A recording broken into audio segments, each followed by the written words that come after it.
Bueno, muchas gracias, Eva. Como hemos empezado la mesa 5 o 10 minutitos después del café, vamos a darle a Mercedes con mucha calma y con mucha paz sus 20 minutos, aunque luego empecemos, nos alarguemos con el coloquio un poquitín más.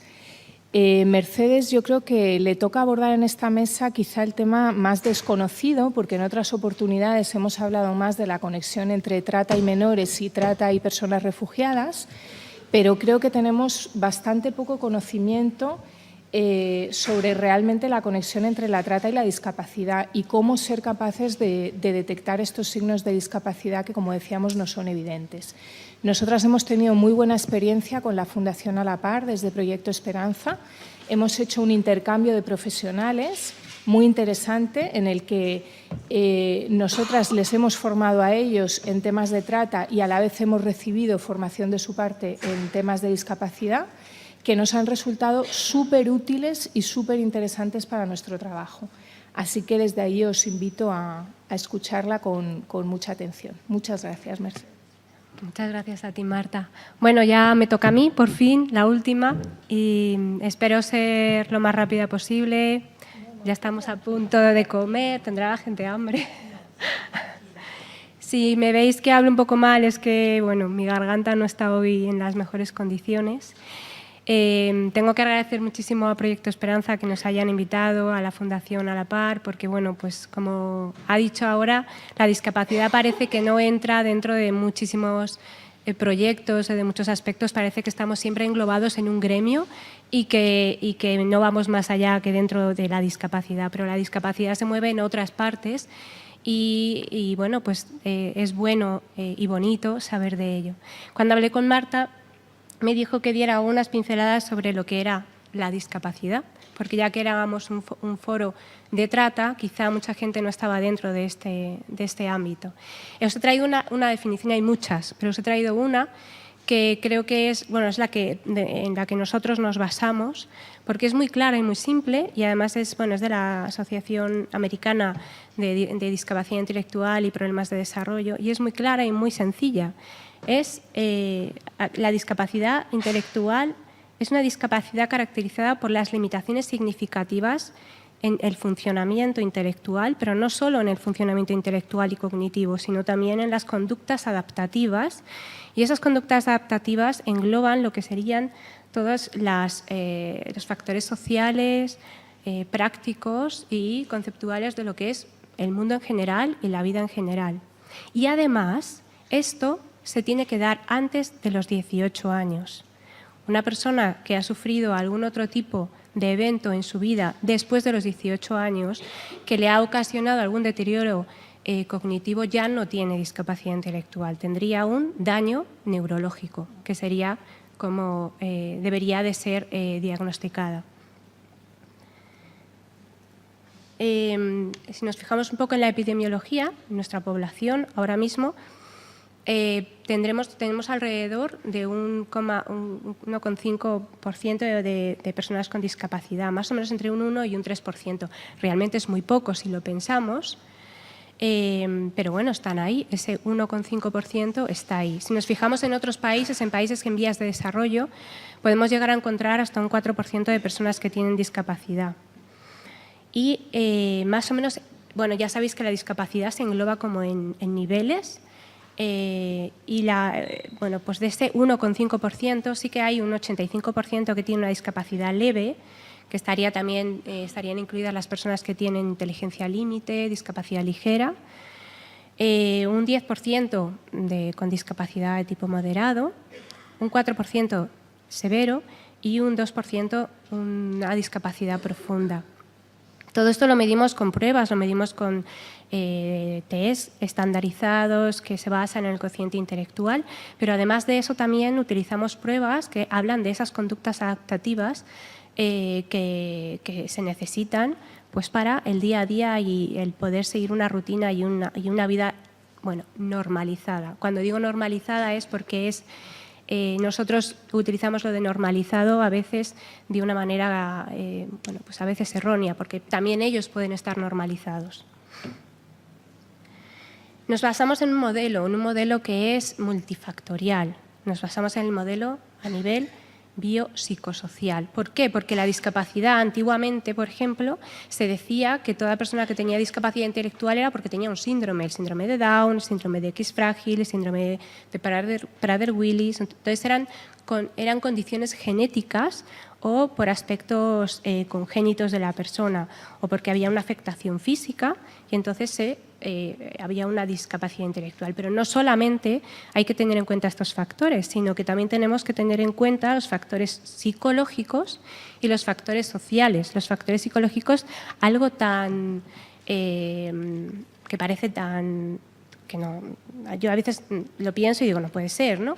Pero si, por ejemplo, no ha habido un adecuado apego en la infancia, ahí se produce una falta de desarrollo dentro de la persona y no va a tener la misma estimulación que una persona que tiene una adecuada estimulación en la familia o, por ejemplo, a nivel social, que a nivel académico no tenga recursos la sociedad no le pueda ofrecer esos recursos académicos.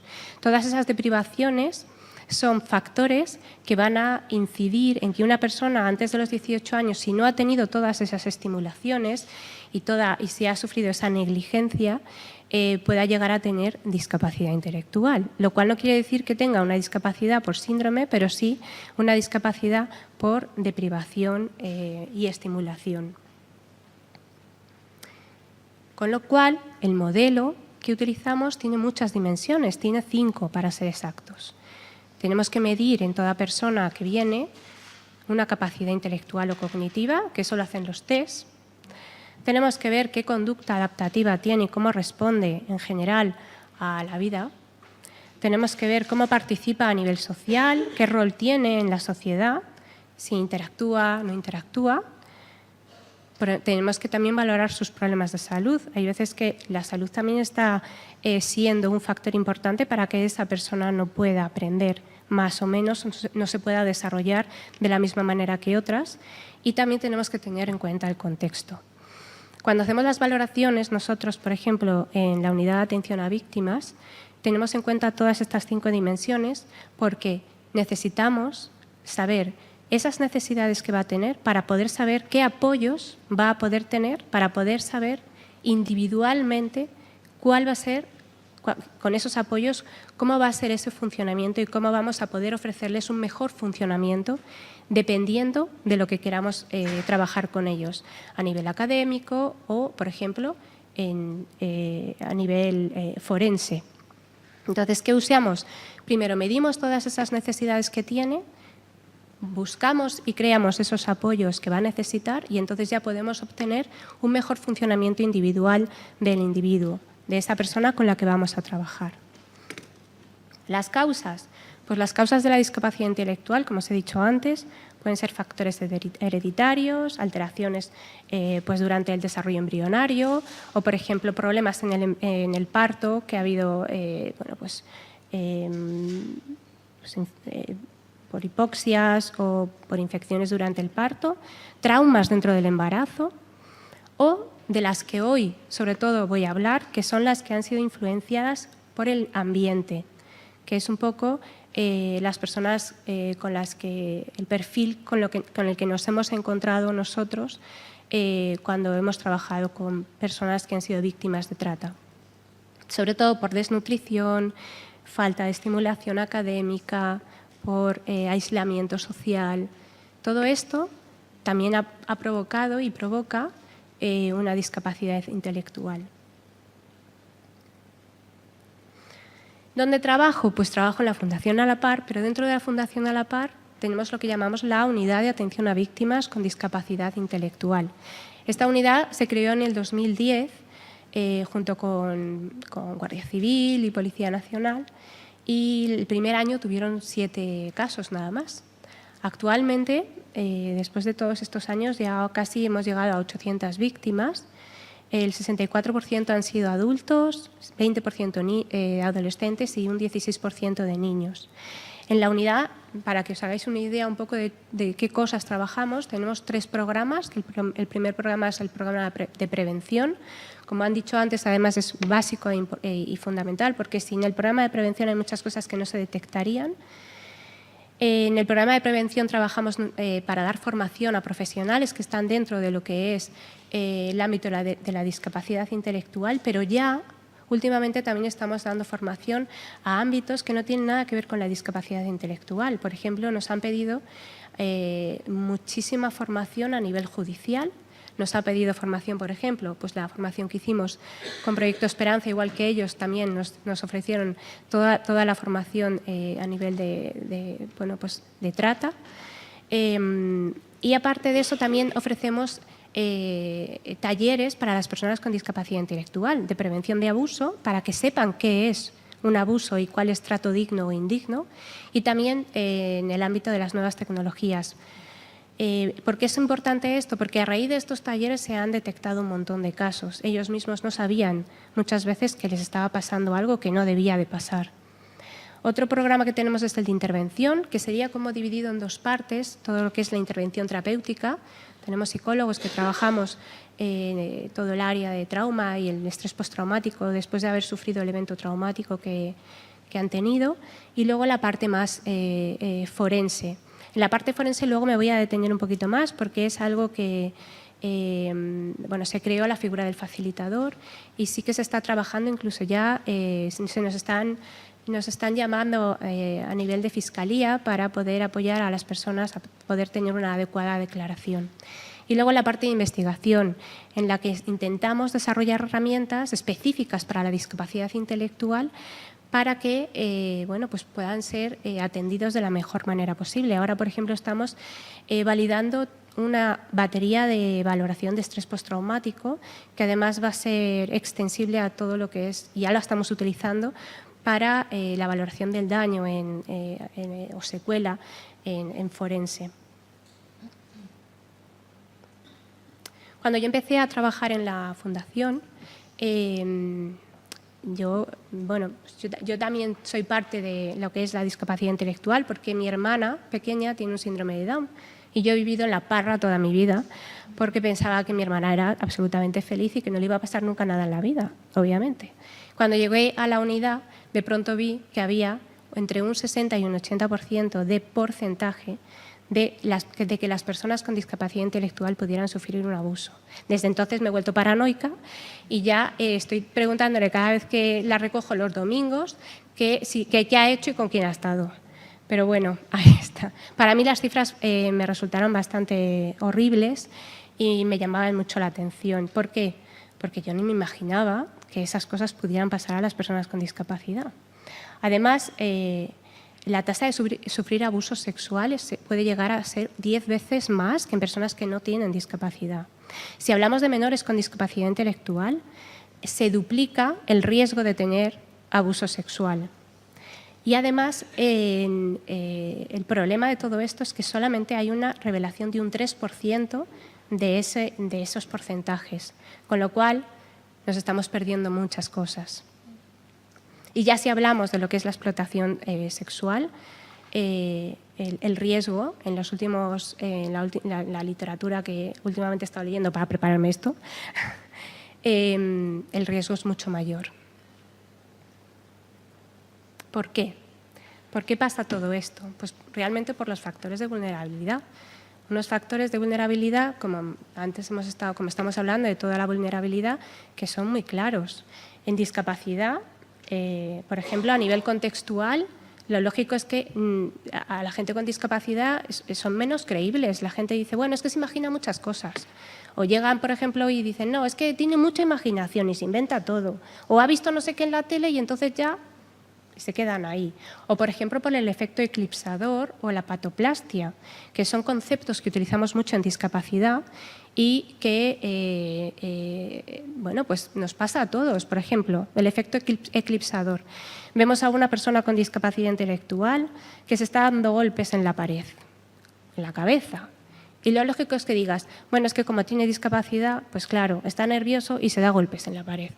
A lo mejor sí se da golpes en la pared, pero a lo mejor no es solo por la discapacidad, a lo mejor es que le ha pasado algo y hay que valorar por qué ese día se ha dado más de lo normal golpes en la cabeza con la pared.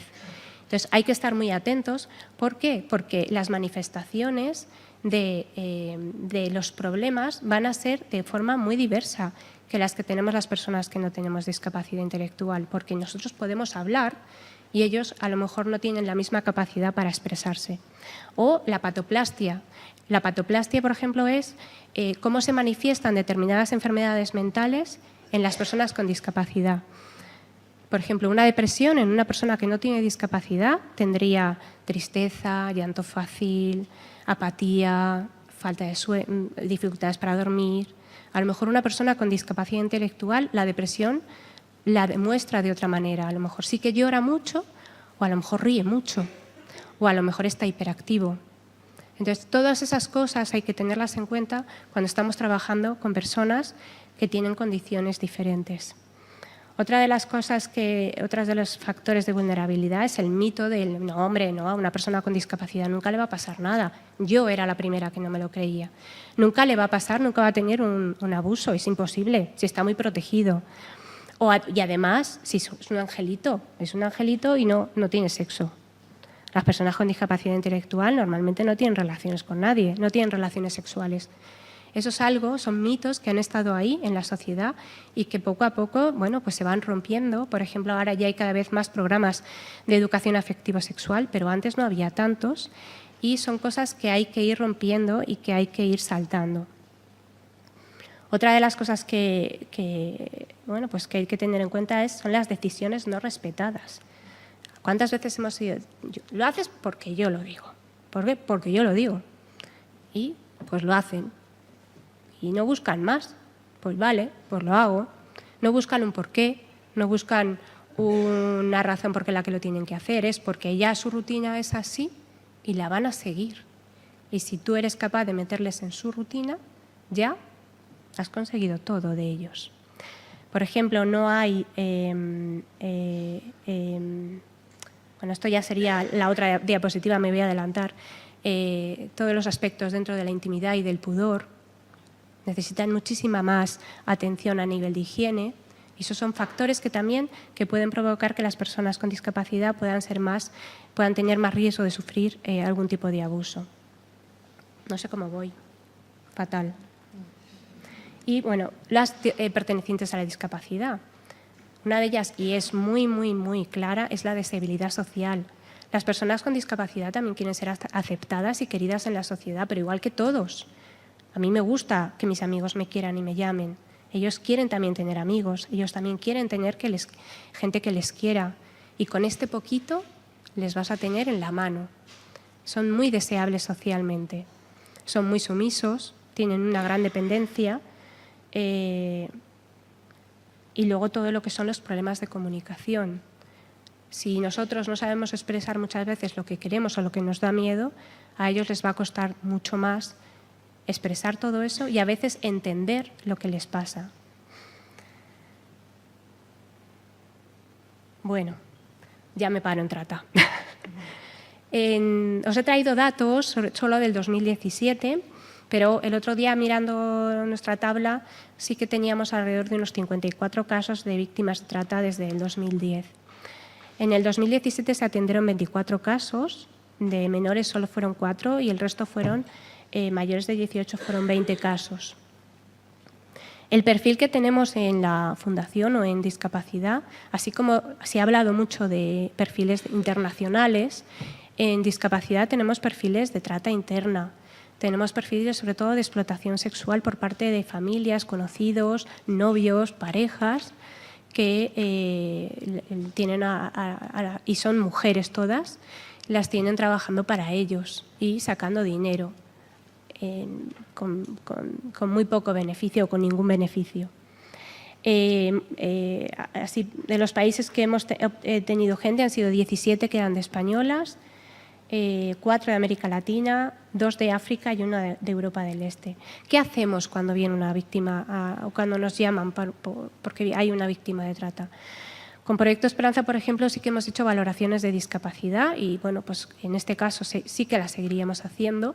¿Por qué? Porque normalmente cuando vienen de otros países no tienen esa valoración hecha y hay otras veces que en España tampoco la tienen hecha porque han estado totalmente aisladas y no se les ha realizado ni se les ha reconocido una discapacidad intelectual. Realizamos pruebas para que todas las gestiones burocráticas sean más rápidas. Se les realiza el WISC o el WISE, depende de la edad. Se les realiza el ICAP, que es una prueba de adaptación de conductas adaptativas. Bueno, y se les realiza a través de entrevistas semiestructuradas. Intentamos realizar un informe lo más detallado posible para que con ese informe se pueda ir al centro base y que se pueda agilizar todo de la manera más rápida posible, aunque ya os ha contado Marta todos los problemas que hay. Otra de las cosas que pasa con la valoración de discapacidad y que yo me he encontrado, porque claro, de todo se aprende, es que cuando me he encontrado con mujeres que venían, por ejemplo, de otros países, nuestras pruebas tan estupendas y estandarizadas, claro, tengo que contar con el idioma y no tengo pruebas lo suficientemente buenas y adecuadas para poder realizar valoraciones de discapacidad, por ejemplo, en personas que vienen, bueno, pues con otro idioma. Y además, porque ya no es que tengan otro idioma, sino que la comprensión tampoco la tienen adecuada, porque por eso tienen discapacidad. No van a comprender igual, aunque que una persona que venga de otro país y que no tenga un adecuado idioma, pero podrá comprender mucho más que una persona con discapacidad. Otra cosa que ofrecemos es terapia y lo que ofrecemos es también asistencia jurídica, donde tenemos un abogado que también puede ayudar. Y este año, el último año, hemos empezado a gestionar un recurso, es un piso de la Comunidad de Madrid y se está gestionado desde la unidad, que son de 4 plazas, y ahora mismo, por ejemplo, hay una de las chicas que viene de Proyecto Esperanza. Y luego tenemos la figura del facilitador. Con la figura del facilitador hacemos un acompañamiento durante todo el proceso judicial, pero no solamente hacemos eso, un acompañamiento emocional y bueno, pues estamos con ellas ayudándolas y apoyándolas, sino que además realizamos todo lo que es un acompañamiento a nivel cognitivo para poder realizar todas las adaptaciones posibles que esas personas van a necesitar específicamente y de forma individualizada en todo el proceso judicial. ¿Y eso cómo lo hacemos? Pues con una valoración de capacidades. Hacemos una valoración de capacidades específicas de testimonio y vemos qué necesidades y qué apoyos va a necesitar esa persona para poder ofrecer un testimonio lo más consistente posible. Utilizamos desde pictogramas, dibujos y a veces las personas han podido hacer declaraciones incluso con gestos y nos las han admitido. Con lo cual, creo que en este sentido sí que hemos conseguido pasar una barrera muy grande, porque ahora mismo Fiscalía nos está requiriendo mucho incluso para hacer traslado de preguntas en lo que son las preconstituidas y estamos ayudando a muchas personas a que puedan tener juicios justos. Sin ir más lejos, hace unas semanas hemos estado en uno y hemos hecho nosotras las preguntas. Era una mujer que no podía hablar y con gestos ha sido admitido en juicio oral toda su declaración. Bueno, y ya esta es la última. ¿Y por qué? ¿Por qué se multiplica toda esta vulnerabilidad? ¿Por qué se multiplica en casos de discapacidad y trata? Pues por todos los factores que os he dicho antes, porque no tienen conciencia de qué es lo apropiado o no apropiado, y eso es algo que tenemos que enseñarles y que tienen que aprender. Porque hay una ley del silencio muy establecida en discapacidad, tienen mucho miedo o conocen mucho a la persona de la cual está explotándolas, porque se les empodera de forma negativa, se les dice todos los beneficios que van a obtener, pero los beneficios son los beneficios que son del explotador, no para ellas. Se les dice que van a estar acompañadas, protegidas, que las van a dar de comer. ¿A cambio de qué? A cambio de todo lo que supone ser explotada. Porque tienen mucha deshabilidad social y quieren ser queridas, porque no tienen independencia económica y es muy difícil que la tengan, porque no pueden obtener trabajos dignos tampoco, por el aislamiento social, que es muy sencillo aislarlas, porque hay una idea muy errónea del consentimiento. También hacemos valoraciones de capacidad de consentir, porque parece que sí que consienten cuando dicen que sí, pero no saben que pueden decir que no muchas veces, o no saben a qué dicen que sí, porque tienen mucho miedo a las consecuencias. Muchas de ellas han dicho, yo no quiero declarar porque a mí también me van a meter en la cárcel, porque yo también lo he hecho, yo he dicho que sí, yo he ido a hacer eso. Porque tienen muchos sentimientos también de culpa y de vergüenza cuando ya se han dado cuenta que las cosas no eran como ellas creían, porque no tenemos recursos especializados, no hay muchos recursos especializados, porque tenemos unos retos de comunicación muy grandes, ya no solamente por el tema idiomático, porque son de otros países, sino porque ellas también tienen muchos problemas con el tema de la comunicación y la expresión, y porque no es muchas veces aceptada relatos que no sean estándares, por ejemplo a nivel judicial, y porque tenemos mucha falta de herramientas, que por eso estamos trabajando para tener más, y bueno, y las dificultades de los profesionales, porque creo que tenemos todos muchísimo trabajo y hay veces que no damos abasto, y eso también hay que tenerlo en cuenta, y muchas veces nos falta también formación. Y bueno, yo creo que ya voy a acabar. Muchas gracias.